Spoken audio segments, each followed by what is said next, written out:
Hello guys, welcome back to my YouTube channel. તો આજે ઘણા સમય પછી હું આવી રહી છું નવા વિડીયોમાં નવી રેસીપી સાથે। તો આજે આપણે બનાવીશું આલુ ઈંડા અને સેવની કટલેટ। જો તમને આ વિડીયો ગમે તો વિડીયોને લાઈક કરીને ચેનલને સબસ્ક્રાઈબ કરજો અને સાથે બેલ આઇકન પ્રેસ કરજો। તો આજે આપણે બનાવીશું એકદમ ક્રિસ્પી અને ટેસ્ટી એવી સેવ ઈંડાની કટલેટ। તો ચાલો જોઈ લઈએ રેસીપી કે આ કટલેટ બનાવવા માટે આપણે કઈ કઈ વસ્તુની જરૂર પડશે। તો કટલેટ બનાવવા માટે આપણે સૌથી પહેલાં લેવાની છે સમારેલી ડુંગળી, લીલા ધાણા, લીલા મરચાં, લીંબુ અને 3 બોઇલ કરેલા ઈંડા। તો આ રીતે આપણે બધી વસ્તુ તૈયાર કરી લીધી છે અને બોઇલ કરેલા બટાકા અને થોડીક સેવ। હવે આપણે એક વાસણમાં બટાકા ઉમેરી અને આ રીતે બટાકાને તોડી લેવાના છે। ત્યારબાદ આપણે એમાં ઉમેરશું લીલા ધાણા, સમારેલી ડુંગળી અને લીલા મરચાં। તો લીલા મરચાં મેં 4 ઝીણા સમાર્યા છે। તમને વધારે તીખાશવાળું પસંદ હોય તો મરચાંનું પ્રમાણ વધારી શકો છો। અને ત્યારબાદ આપણે એમાં ઉમેર્યું છે લાલ મરચું પાવડર, સ્વાદ પ્રમાણે મીઠું, ગરમ મસાલો અને આખું જીરું। આ રીતે મસળીને 1 ચમચી ખાંડ અને અડધું લીંબુ, જેથી કરીને કે આપણી ઈંડા આલુની કટલેટ ખાટી મીઠી બને। જો તમને મીઠાશવાળું પસંદ ના હોય તો તમે ખાંડને સ્કીપ કરી શકો છો।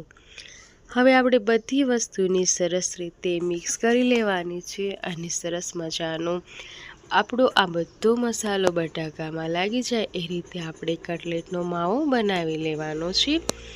જે ઈંડા આપણે બોઇલ કરીને રાખ્યા હતા એ ઈંડાને આપણે આ રીતે ઝીણા ખમણી લેવાના છે। તો મેં 3 ઈંડા લીધા છે। જો તમને વધારે ઈંડા જોઈતા હોય તો તમે આમાં હજી એક્સ્ટ્રા 2 ઈંડાનો ઉપયોગ કરી શકો છો। અને જો તમને ઈંડાવાળી પસંદ ના હોય તો તમે ઈંડાને સ્કીપ કરી શકો છો। તો આ રીતે આપણે ઈંડાને ઝીણા ખમણી લીધા છે અને હવે આપણે બધા મસાલાને સરસ રીતે મિક્સ કરી લેવાનો છે। તો આ રીતે માવો તૈયાર થઈ જાય ત્યારબાદ આપણે એમાંથી કટલેટ બનાવવાની છે। જે શેપમાં તમને કટલેટ ગમતી હોય એ શેપમાં તમે બનાવી શકો છો।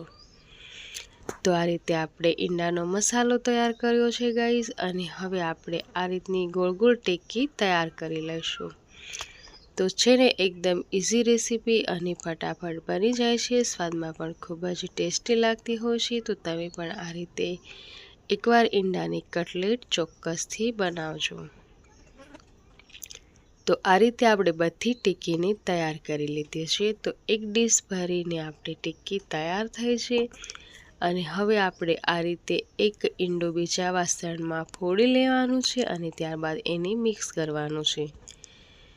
તો સરસ મજાનું ઈંડું આપણે આ રીતે ઘોળાઈ જાય ત્યારબાદ આપણે તૈયાર કરેલી ટિક્કી જે છે એ ઈંડામાં આ રીતે બોળી અને આપણે એને સેવથી ગ્રીસ કરી લેવાની છે।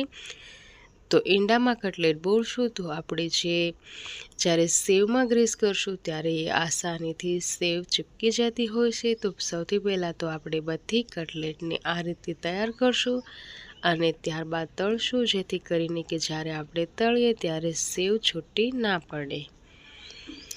તો કટલેટ આ રીતે મેં બધી તૈયાર કરી છે અને હવે આપણે થાળી ભરાય એ રીતની બધી તૈયાર કરશું। તો વિડીયો લાંબો ન થાય એટલા માટે હું શોર્ટમાં બતાવી રહી છું। હવે આપણે બધી કટલેટને ફ્રાય કરી લઈશું। તો તેલ આપણે પહેલાં તો સરસ રીતે ગરમ કરી લેવાનું છે અને ત્યારબાદ આપણે ગેસની આંચ એકદમ સ્લો કરી દેવાની છે, જેથી કરીને કે સેવ બળે નહીં। તો કટલેટ ક્રિસ્પી થાય ત્યાં સુધી આપણે એને પલટાવી અને તળી લેવાની છે। તો આ રીતે આપણે બધી કટલેટને તળી લીધી છે। તો તૈયાર છે આપણી સરસ મજાની ઈંડા આલુ સેવની કટલેટ। તમને આ રેસીપી કેવી લાગી મને કમેન્ટ બોક્સમાં કોમેન્ટ કરીને જરૂરથી જણાવજો।